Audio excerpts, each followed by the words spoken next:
Next week. No one's here next week, right? Last year at the 6 Weeks of Iranian Theater, a young Iranian actor ran up to me and he said, "Where's the Canadian industry? I want to work. Where? I don't see the movies, I don't see the people, I don't see anything." And I remember there was a time when some of us thought that Canada would actually have a film industry.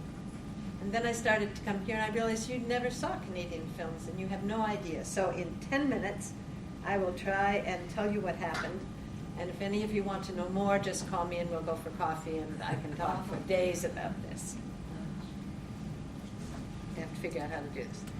So in Canada, I don't know about Iran, but in Canada, it's always about the politics and it's always about the money. This is because it's the politicians that decide what are the laws, what are the agencies, what are the treaties with other countries, and usually that is articulated in terms of money.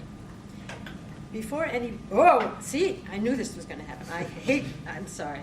I don't. Did you put Tamam. No, I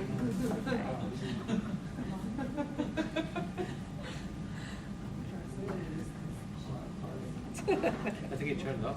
No, I hit the off button instead of hitting the. Did you? صنعت سینما در کانادا است. This will take time.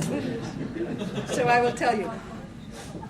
From 1939 on, there was only really one place that the government, well, there were two places that the government was interested in making movies. One was the National Film Board of Canada, which was responsible for making all of the films that the government wanted to make. So it made travelogues and it made films for the Department of Defense and it made those kinds of films. Ha-ha. Isn't it wonderful? Okay, that wasn't the next slide. And the other place was the CBC, which was starting in television, and they needed to create programming. So that was really the only place that anybody could make any films. And there were two lobby groups that really wanted to make films. I don't know, I think it's the same the world over, but the feature film, which is a film for the public that's over 75 minutes long, seems to be the thing that almost everybody wants to make. In Toronto, there was something called the Association of Motion Picture Producers and Laboratories of Canada, and they wrote a very long paper to convince the federal government that they should do something about allowing people to make feature films. They made mostly some small television stuff and some advertising and other sponsored films. It was an association of companies, so it wasn't individuals, it was people, companies that were already working in films. In Quebec, you had l'Association Professionnelle du Cinéma.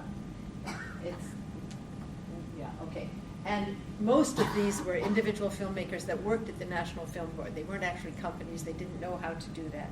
And there were producers and filmmakers, and there were all kinds of technicians. So this is where they had worked at that time, either at the CBC or at the National Film Board, and some very small private sector stuff. The lobby was very intense. It went on for a very long time, and in 1968, the federal government decided finally to fund an agency that would give money to the private sector to make feature films, and this was called the Canadian Film Development Corporation. They had $10 million, and the idea was that with $10 million you could get some films being made. Those films would make money, the money would go back into the agency, and the whole thing would be self-sustaining. Anyone that knows anything about film the world over knows that there is not a single agency and not a single national cinema that is self-sustaining. It's just way too expensive, and it doesn't really happen that way. 4 years later, the federal government made a political decision that was really the end of the dream, but nobody knew it then. They said, this is unfair. It's all happening in Montreal, which is where the CFDC was.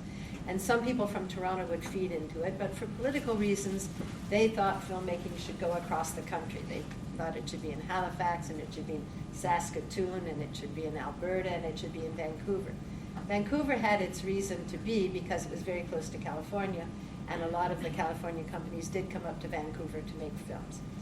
But film industries have to be concentrated so that everybody can talk to people. Producers can talk to the filmmakers, and they can talk to the script writers, and they know who the actors are, and that synergy is very, very important to making it go. So once the money started being distributed, it wasn't according to merit. It was, well, we've given so much to Montreal, maybe we should give some more to Saskatoon and some more to Alberta.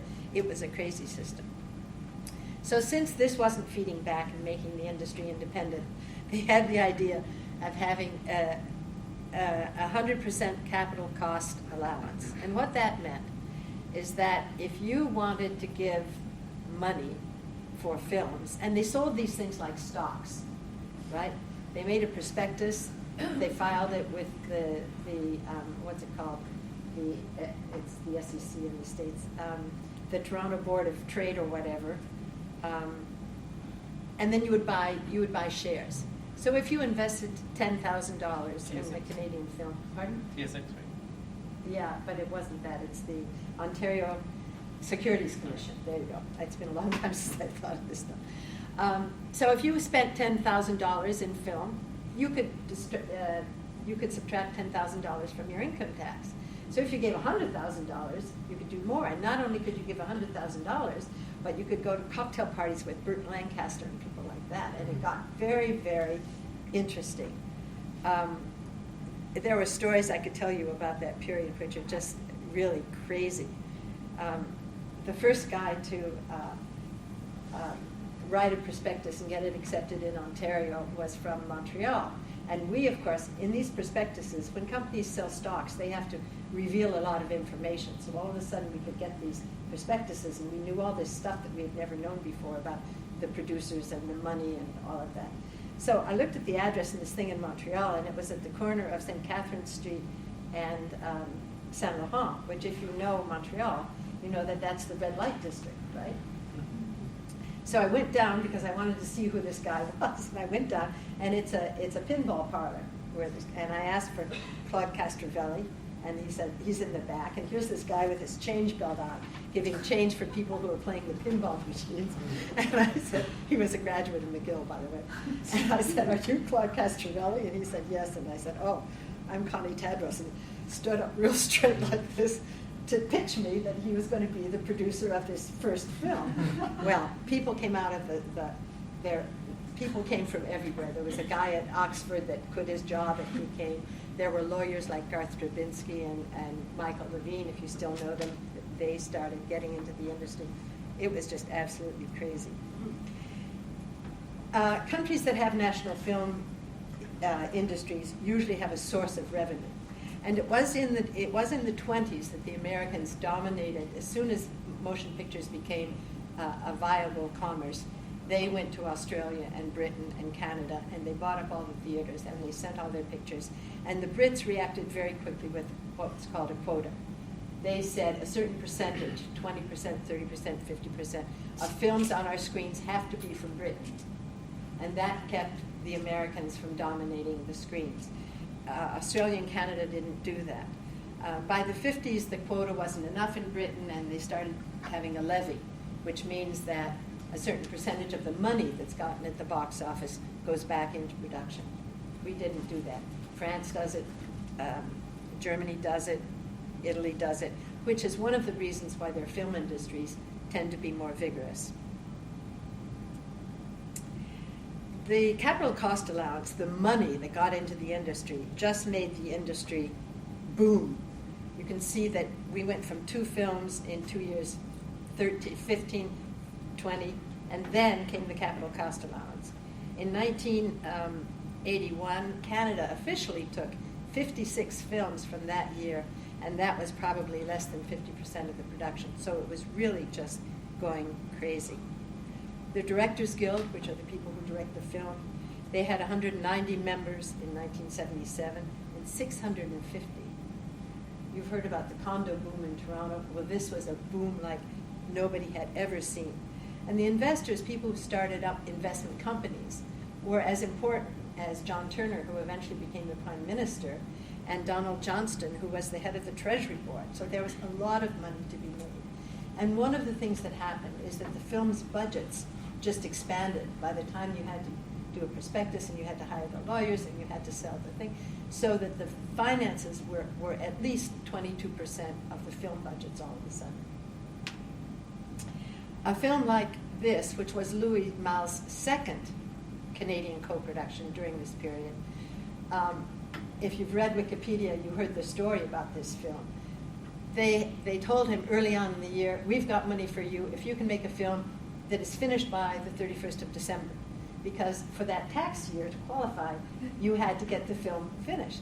Well, he didn't have a script, and Susan Sarandon was his girlfriend. And she said, well, I have a friend, John Gere, and he's got lots of scripts that he can't sell in Hollywood. And this was one of the scripts that John Gere could not sell in Hollywood. And so they put it together really fast. They filmed it in 2 months from nothing. If you saw the credits in the opening, you saw that the music was by Michel Legrand. Did you notice there was no music?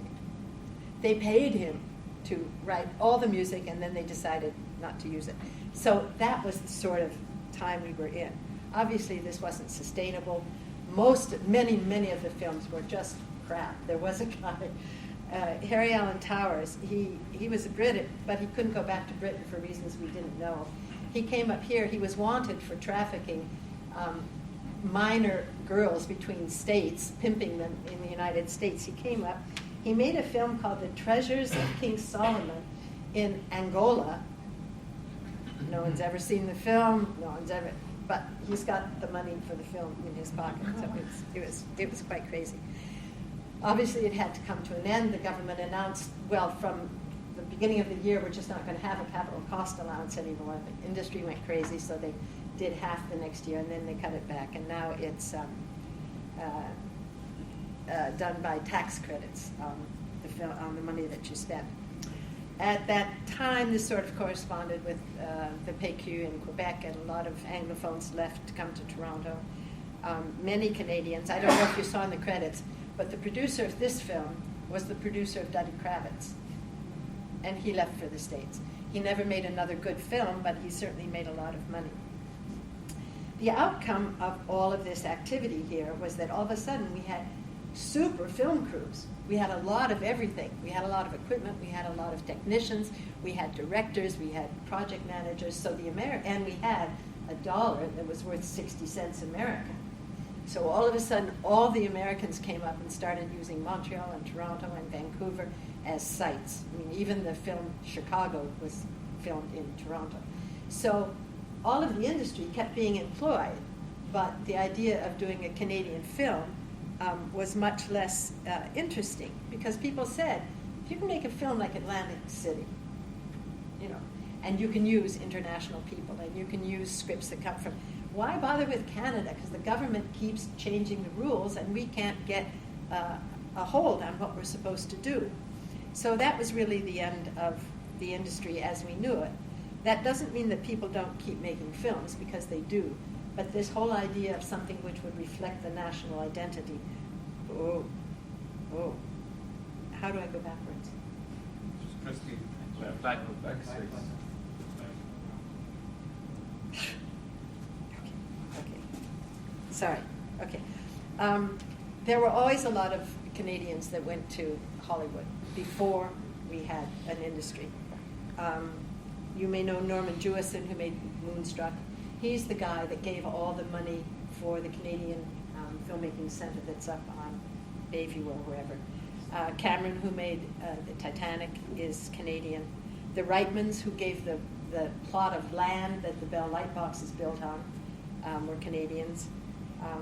Sutherland and the heartthrob, Ryan Gosling. And many, many more. And these are just films from the last, 2 months, 3 months here, both done by Québécois directors. So it's, we went from having no film schools, nothing, to having this overblown business. So that's the story. And that's my 10 minutes. Okay, so what